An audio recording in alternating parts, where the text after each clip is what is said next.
Welcome back everybody, and today we're going to do something a little bit different. We're going to try and emulate what another artist has achieved by painting a Grimdark Ultramarine, and we're going to try and do something very similar that Trovarian Miniatures has done recently. And we have a model that has been basically undercoated in just a blue after being zenithal primed, and clearly it's the wrong base to start with, and therefore I'm just coating it in a dark wood speed paint to try and dull everything down.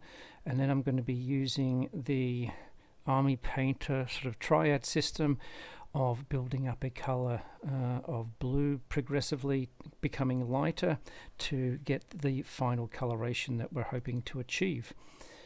And the idea here obviously is to try and create a grimdark look, much like the blood angel that I did previously, but this time we're going to try and follow everything that's been done and emulate exactly what we've got, with artistic differences perhaps.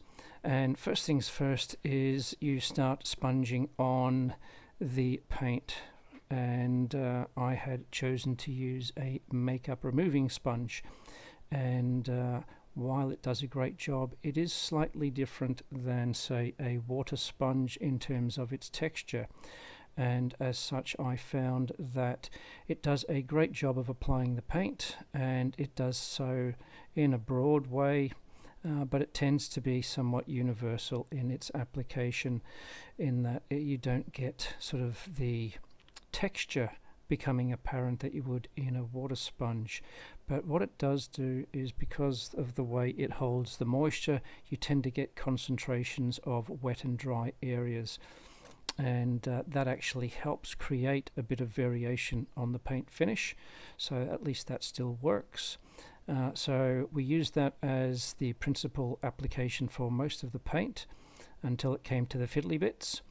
And while we're using the triad system of paint, there only is the three colors, we did use intermediates, whereby we mixed a base and a mid, and the mid and the high, to get a wider spread, to try and sort of make the layering a little less obvious.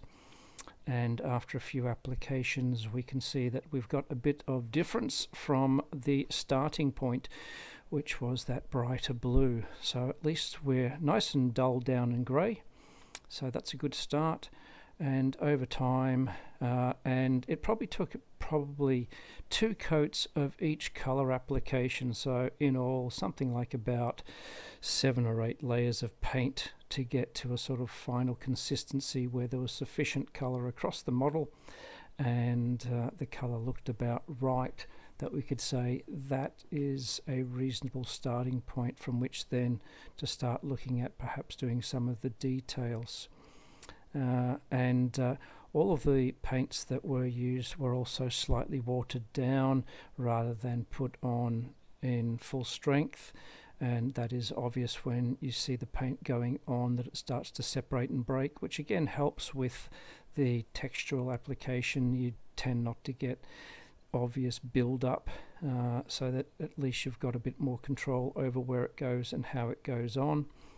And where you need to do finer details, you can then bring the brush in just to do the finishing, particularly on some of the areas where you want to concentrate on edges and things like the knees, and on other plating, and also in areas that you can't reach with the sponge, particularly around the midpoint, around the belt and behind the backpack, because the backpack was jammed on and couldn't get the sucker off. Now, following on, we also had a triad of browns here from the Army Painter that I thought I'd use for doing all of the pouches around the belt, and started with a sort of a darkish base coat and just applied that. Now, I don't have any footage of actually doing the sort of the weathering or the pinstriping or the other sort of damage that's on the leather.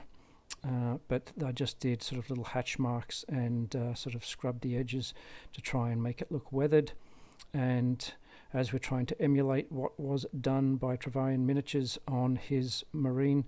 We're going to try and do the same thing with the bolter and the chainsword by painting them white and putting on hazard stripes. So that's going to be rather interesting. But in the short term, I decided to highlight all the exposed areas between armor plates, this time with a grey rather than a black.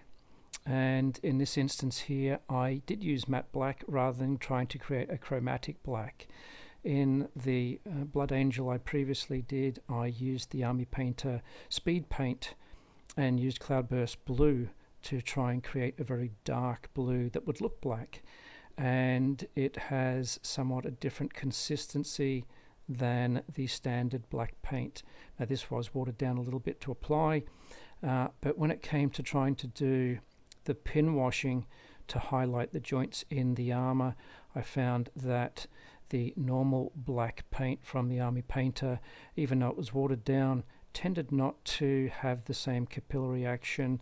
It was very difficult to get it to spread, and I found that I actually had to physically paint it into the recesses rather than just let it naturally run. So it was a little bit of a time-consuming exercise, and from this point on I think I'll just be using the speed paint. It does it so much easier with less sort of mess. Now in terms of starting to do some of the other details, chose some of the reds rather than green to do the eyes. There's also the wax seal on the purity seal at the back of the armor, so a couple of applications of red on that just to color it up. But with the eyes we did a base coat of the darker color just on the lenses, and then went over, did a little bit just on the lower lip but not a great deal, and then went over the eyes with a lighter color just towards the top, trying to create that gradient to make it look like a curved lens. I also then placed some white in that. It was a little bit whitish looking, probably too much, and so I did go over it with a red speed paint to sort of dull it down a touch and also let that bleed out around the eyes to give it that sort of glowing effect. Next on the list was doing the gold, and rather than going for straight gold, I used the plate mail silver from the Army Painter range to create a silver base around the edges of the shoulders, and any other elements that I wanted highlighted, like the aquila on the chest and also the sort of skull and cross on the forearm. And this was just put on relatively lightly.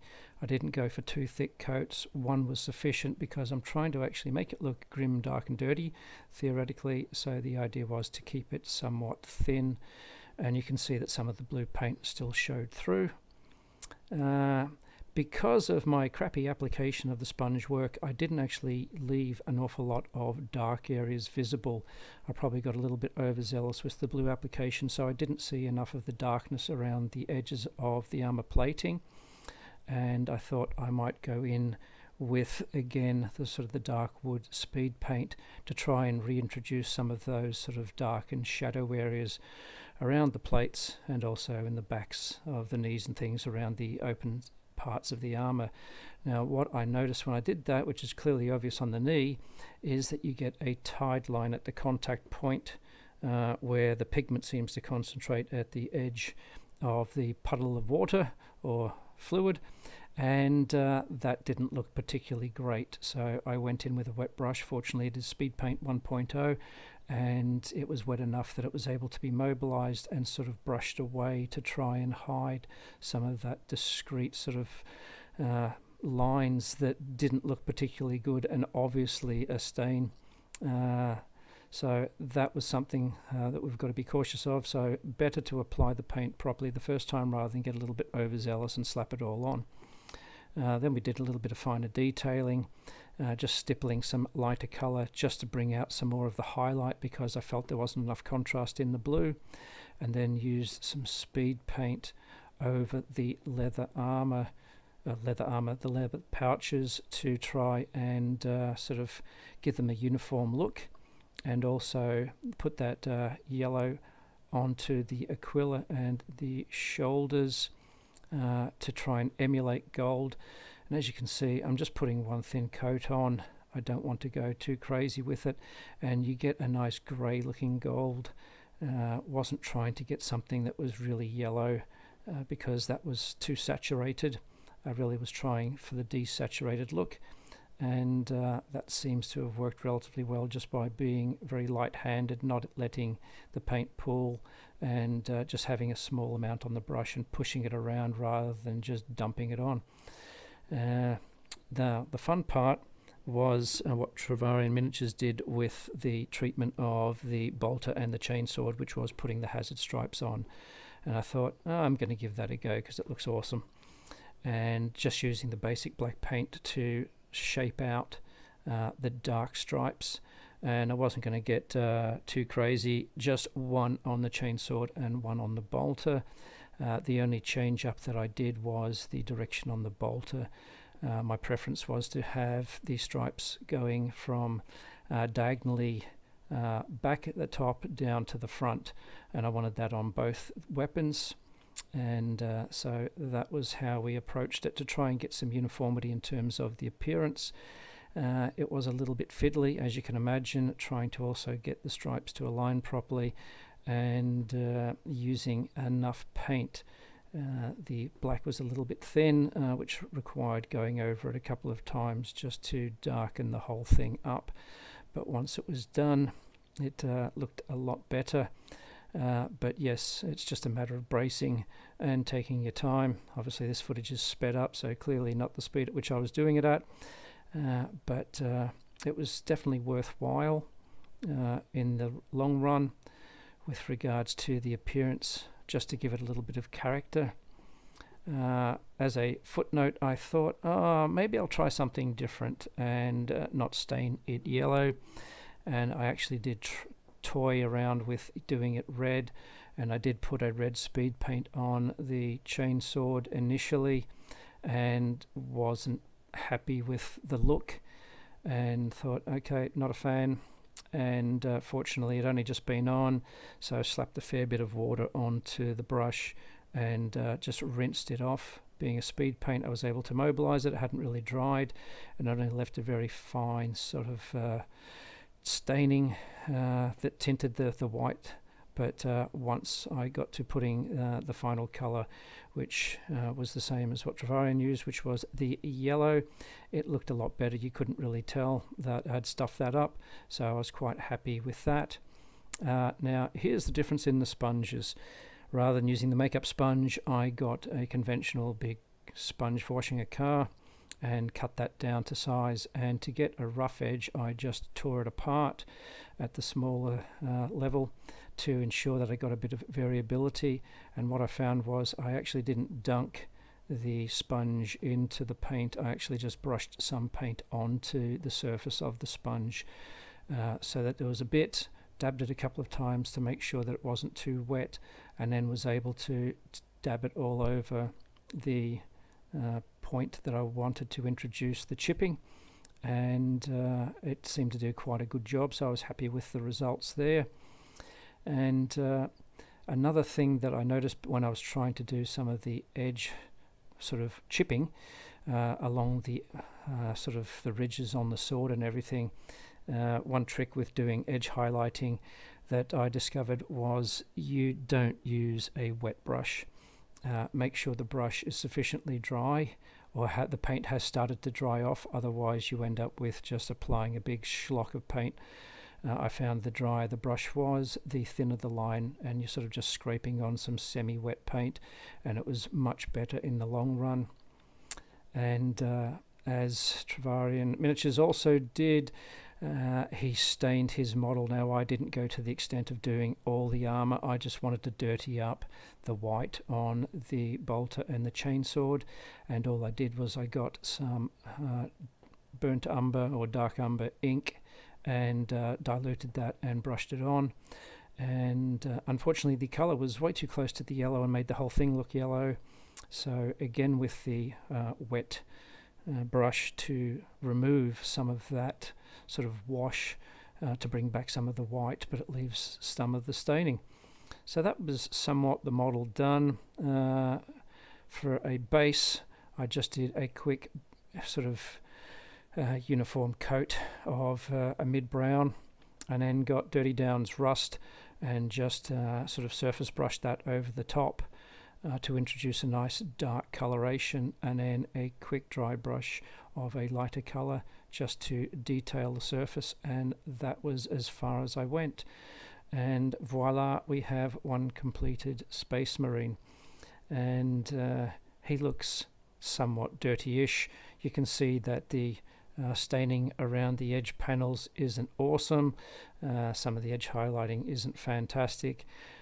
Clearly I have a way to go, but the object of this exercise was to try and emulate what a professional with years of experience and awards under his belt is capable of doing, and it's just the process that we wanted to get to see if that was possible. And for a fourth only miniature, I think it sort of has come out reasonably well. Certainly I'm happy with the look from a distance. Don't get too close to be too critical, but other than that, he looks pretty nice. And I certainly think if I'm going to do the rest of the army, that will be the way to go. At some point I will attempt to put on the decals, but for this model I decided I'll just leave them off till I've worked out what I'm going to do with an army and make them all the same. So that's the end of that. Thanks for watching and trolling through this with me as we continue to discover and experience the ways of creating Space Marines and others. So thanks for watching, and see you next time. Cheers.